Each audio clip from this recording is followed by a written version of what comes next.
Guild D240E promises big, vintage dreadnought tone and stage-ready electronics for under $500. Either we've reached peak value guitar territory or it's another pretty face with compromises hiding under the hood.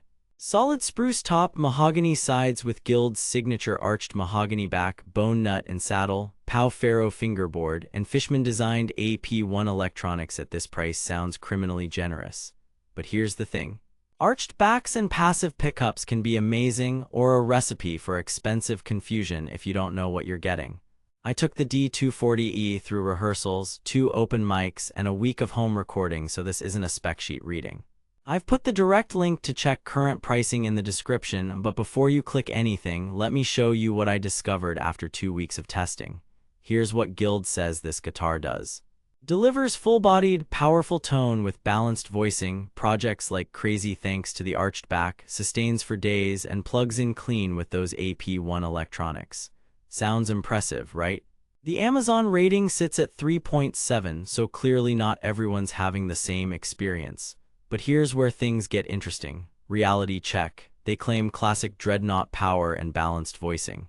What you actually get is strong projection with a mid-forward clarity and tighter low end than you might expect from a dread. Here's why. That arched back reflects energy forward and reduces the need for heavy back bracing. Translation. Louder, faster response, but not the pillowy, boomy bass of a big rosewood box. In my recordings, 120-200 HZ was less hyped than a typical flat-backed dread, while the 24K HZ presence poked through a mix beautifully. Strumming across a singer-songwriter set, it cuts, fingerpicking with a light touch, articulate, bluegrass canon vibes, not quite, they claim long sustain, reality, sustain is good, not magical. Open G rang about 7-8 seconds before decay fell below the mix in a quiet room. That's solid for this price, and the arched back helps initial bloom, but if you're expecting piano-length ring, let's be real. You're still working within a sub-500 build with a matte poly finish and mid-tier mahogany. They claim Fishman-designed AP1 electronics for plug-and-play. What you actually get is a passive undersaddle piezo that needs the right front end.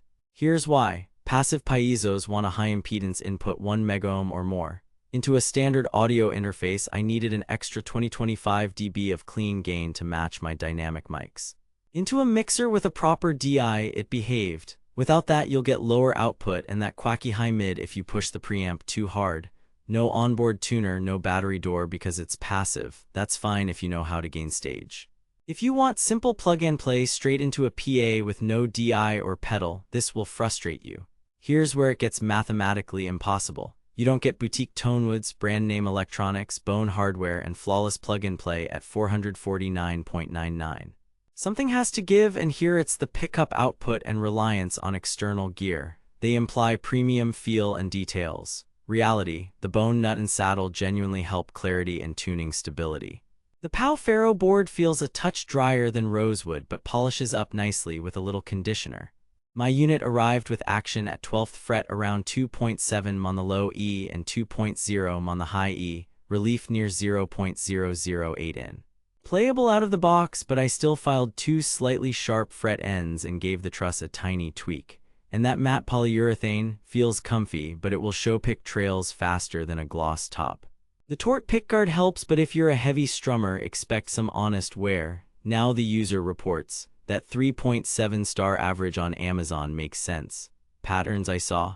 Praise for projection and value, consistent gripes about setup out of the box, high action, fret sprout in dry climates, occasional finish blemishes, and confusion about the passive pickup's volume. None of that screams deal breaker, but it does mean budget a setup and possibly a DI. Sound quality, projection is the party trick. The arched back pushes air. In a crowded coffeehouse, this thing cuts through. Tonal profile leans balanced to bright with a taut low end. Strummed open chords are crisp, single note lines pop. Compared to a Yamaha FG830, the Guild has more immediate punch and less warm bloom. Compared to a Martin X series, it's brighter and a bit leaner down low. Electronics, the AP1 is passive. No battery, no onboard tuner, and it wants a high impedance input. Into a proper acoustic DI or a preamp pedal, the tone is musical with expected piezo character. Without one, you'll be cranking gain and EQ to tame quack. Noise floor is fine when impedance is matched, but don't expect studio polish straight into a cheap interface. Build quality, solid spruce top is the tone engine. Laminates on the back and sides with that arched back design keep it strong and lively. Bone nut and saddle are legit upgrades at this price point. Pau-Ferro board and bridge are stable. Some units arrive dry and benefit from oiling. QC is decent, not bulletproof. Expect to do a first setup. Natural wood color variance is real. Some guitars arrive lighter or darker than the photos. Playability. Neck carve is a comfortable C with a nut width that feels like a typical 1 to 11/16. Strummers will feel at home. Finger stylists with wide hands might wish for more room. The 25.5-inch scale typical for Guild gives a snappy response but slightly stiffer feel. Lighter strings or a pro setup can dial this in. Here's what nobody tells you. The arched back is not just a marketing flourish, it changes how the guitar projects and how it sits against your body. It feels lively on your chest, and that feedback loop can make you play more dynamically. What the marketing doesn't mention, the passive AP1 is only as good as the front end you feed it. Pair it with a decent DI and it sings, skip that and you'll fight it. Verdict, buy with caution. At $449.99, the Guild D240E delivers real-deal projection, articulate tone, and premium hardware touches like a bone nut and saddle. The trade-offs. A passive pickup that demands a DI or preamp, occasional setup quirks, and a tonal profile that favors clarity over couch-shaking bass. If you're a singer-songwriter who strums and records or you gig with a proper acoustic pedal board, this is a smart value. If you want an onboard tuner, plug-and-play volume, or lush low-end without external gear, save your money for an active electronics model or a warmer box. Consider it if you know how to dial a passive piezo. Skip it if you don't want to think about impedance ever again. Stay savvy and play on. Thanks for watching.